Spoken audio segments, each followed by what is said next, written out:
Hey everyone, welcome to my first video. I'm recording this because with everyone spending more time at home, I figured I would try something new. I decided that I want to try running a role-playing game, specifically Shadowrun 6th World from Catalyst Game Labs. I have very little experience in running a role-playing game, or playing one, but I have always liked the Shadowrun setting and have collected many of the books over the last few years, and still never played. Earlier this year, Catalyst released two books. The first is Cutting Black, the setting book which brings the storyline to 2081 and details two major events over 2080 and 2081. But I won't be reviewing that here, mostly because I'm still reading it. The second book is 30 Nights. 30 Nights is a campaign of 30 shorter adventures that detail one of the major events described in Cutting Black. I am also not reviewing that book, as it will be the campaign that I'm going to run. So why the video then? Well, 30 Nights takes place in Toronto, UCAS, or the United Canadian American States, for those of you who aren't very familiar with Shadowrun. And while it is based on an actual location, I've never been there, and I don't think my players will have been either.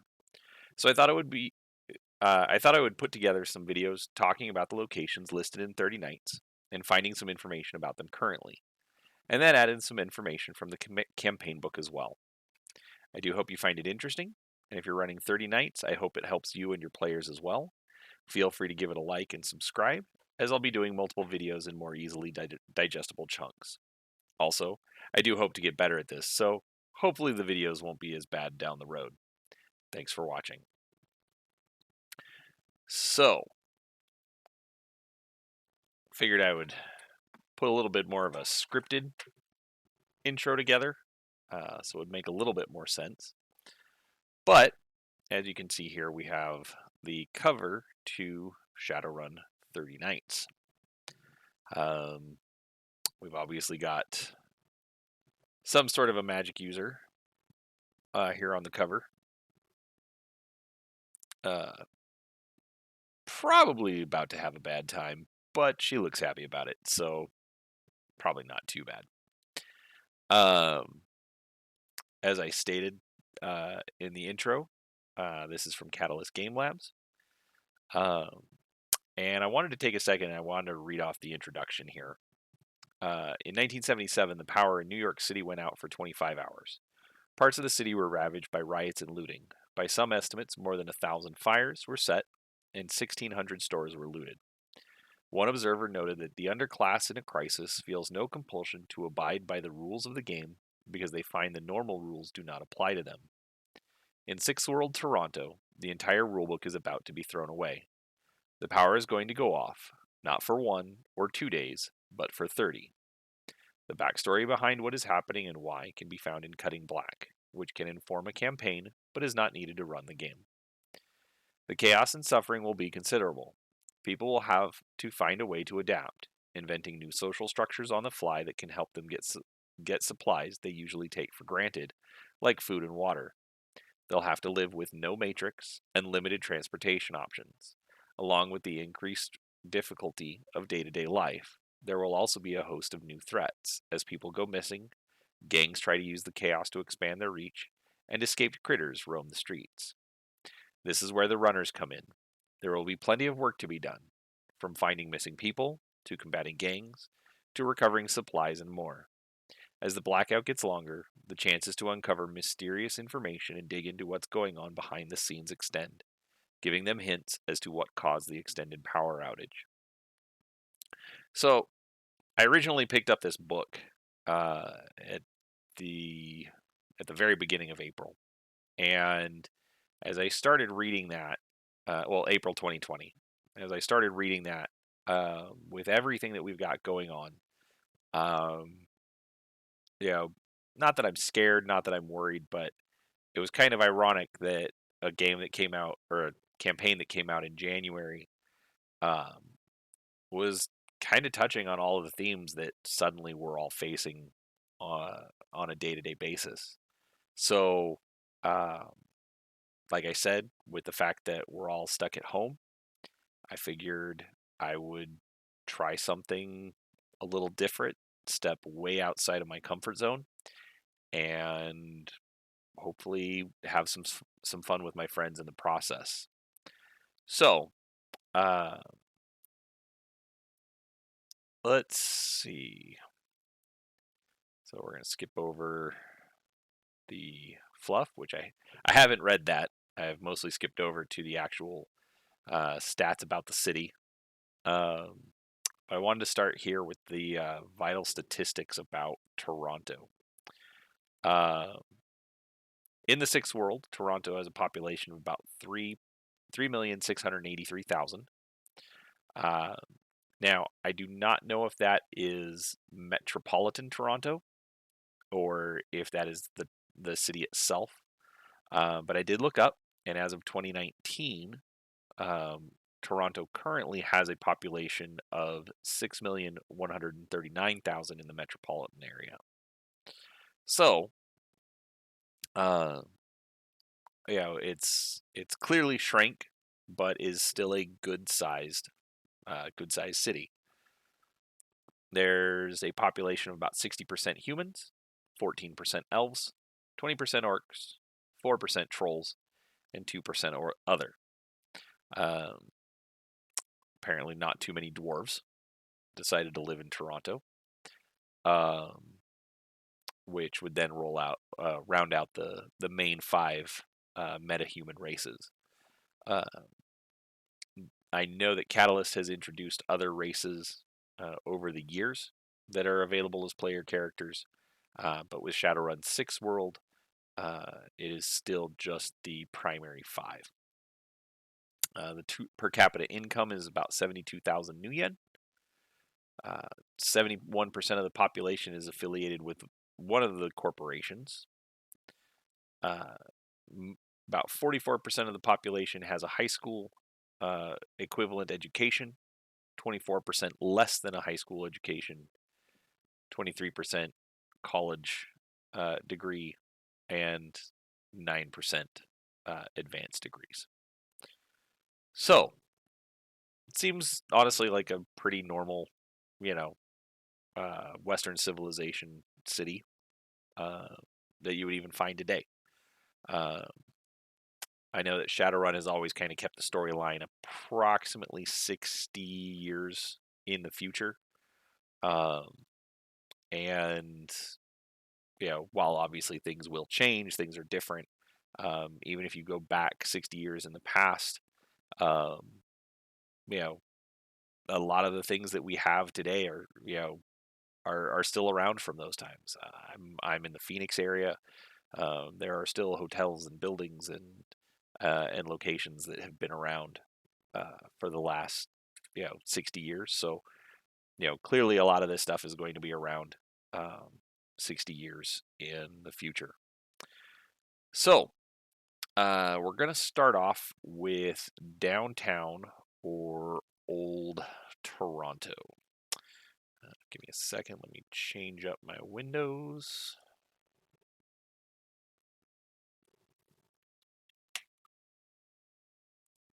All right. So the order that I'm going in is based on how the information is presented in the book. Basically, so that just kind of uh, keep it in the the timeline that they presented. Um, that way, if you are using this for your players or your game, um, you can kind of figure out uh, very easily where this all fits in the book. So one of the first things that they talk about is downtown or old Toronto. Um, that Toronto is seated on the shores of Lake Ontario, and in 2080 it boasts you know multiple towers stacked upon towers stacked upon towers. You know, typical Shadowrun type city. But it still has as one of its main features the famous CN Tower, which you see pictured here. The CN Tower currently is the ninth tallest structure in the world.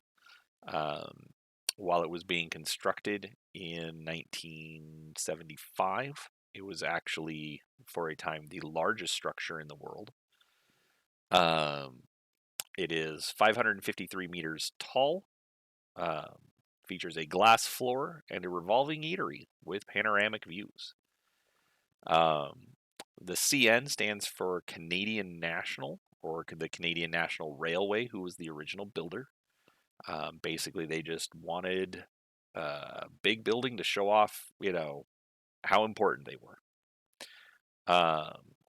This right here is called the Sky Pod, and it's located about 447 meters above the ground. There are indoor and outdoor observation decks. The indoor deck is at 346 meters, and the outdoor is at 342 meters. So, all right, I'm a little confused on that one, but I will have to reread Wikipedia because I assumed everything was there in the pod, but seems a little different. So, let's look at some other pictures. So here's one of them at night. Basically, for Shadowrun, I figure you'd put just a whole lot more skyscrapers in there. Here's a map of the area. Right here, Rogers Center is actually where the Toronto Blue Jays play. Let's see. The tower was actually built in an area that they were redeveloping because it was an old railway yard that that was actually being phased out for railway yards that were farther outside the city instead of in downtown, which led to some interesting issues when some of this other development didn't come through right away. And so there was a big tower for tourists with nothing else in the area available for tourists. Clearly that is all, changed at this point. Here we see some different pictures of the tower being built. This is actually the antenna structure on top. Part of the reason for the building also was that old microwave links back in the 60s and 70s were getting blocked by newer and bigger towers going up. So they figured, let's build a bigger tower that can set up those microwave communication links and not be blocked. So, and more pictures from construction. Picture from it at night. I believe this is fireworks from the opening of the Pan American Games. View from the restaurant. Cutaway of the Sky Pod. And the glass floor, which I am okay not standing on. I mean, I know they're pretty safe, but just not my thing. Looking down the one of the legs, people walking on the outside. This is actually a tour, looks like. I am also going to pass on that. And view from the freeway. And a 360 view. And another view at night. Anyways, needless to say, I have not been to Toronto, but I do kind of want to go just to actually check out this tower. Give you a little bit more perspective. There's the Toronto Blue Jays baseball field. And just kind of zoom out.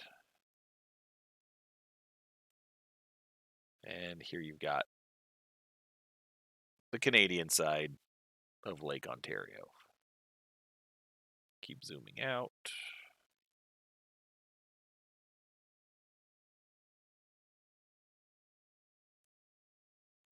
There's the international border. And just for reference sake,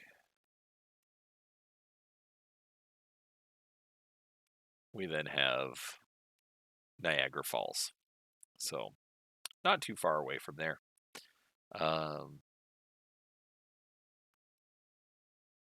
But yeah, pretty interesting.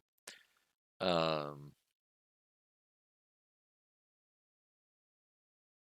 yeah, so that's the first thing that they bring up. Let's see. Now this is also this is all in downtown. And so the next area that they mention is the financial district, which is just to the northeast of the tower. We've got our tower down here. Here's the financial district. 30 Nights doesn't go into a lot of details about the financial district, but clearly you could, put whatever you need to in there. Then we've got City Hall. So we've got our current City Hall. We've got Old City Hall. I want to focus in on this. This is just a really cool looking building, if you ask me. So this is the old City Hall building. And the new City Hall building. That is a giant City Hall.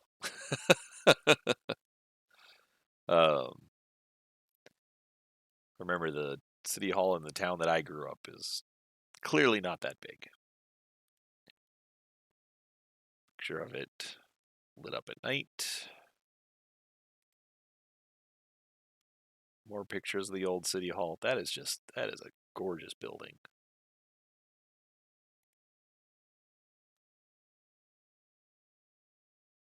Apparently,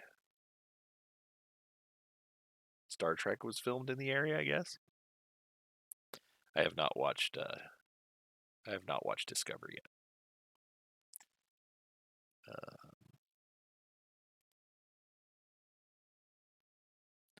Look at that. I really like the rough stonework. But then also going through and picking out some details in the stones. Looks like it would survive a winter or two. Some more images. So, obviously, City Hall, kind of a big deal in a town. Where was this located? Let's zoom out a little bit.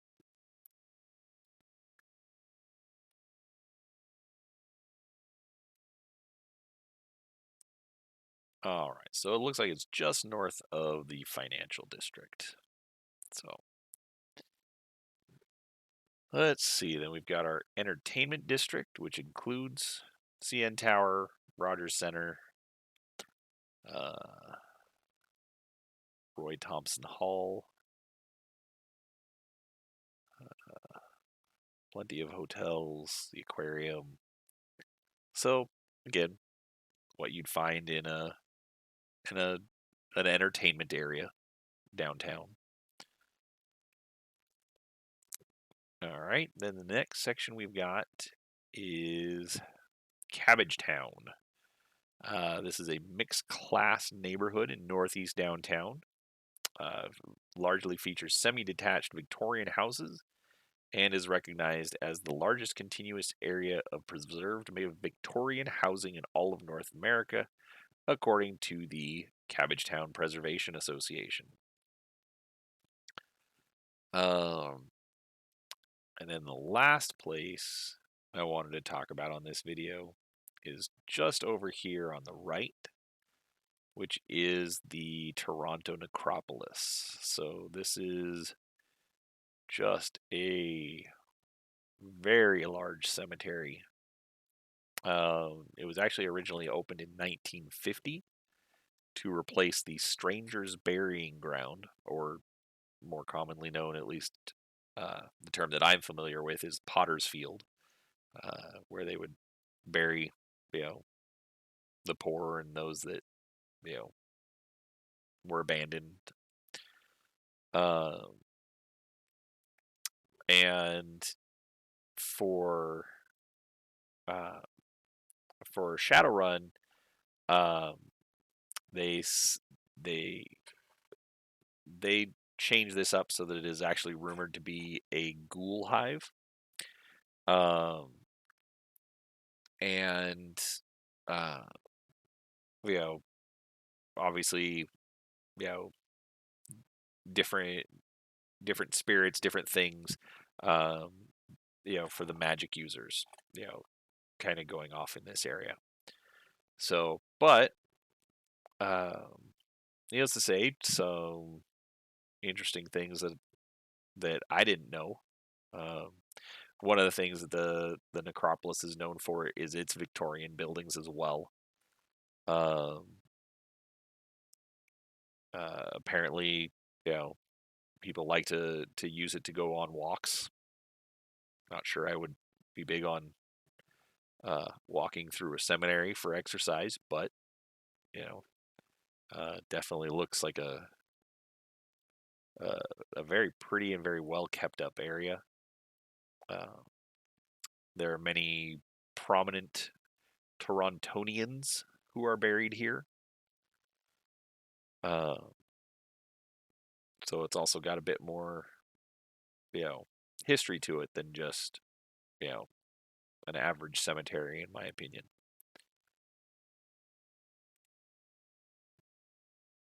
But yeah, wow, look at that.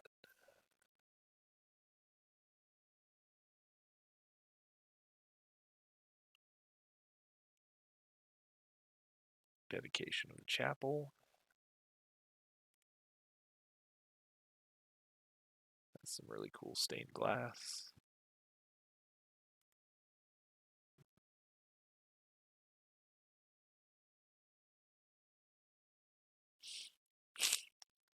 Dedication to the original inhabitants of the Potter Field.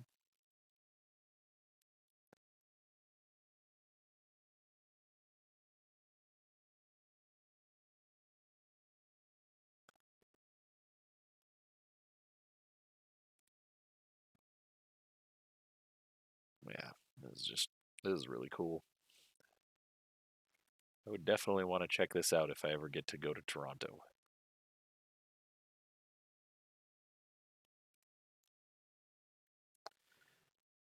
So, with that, I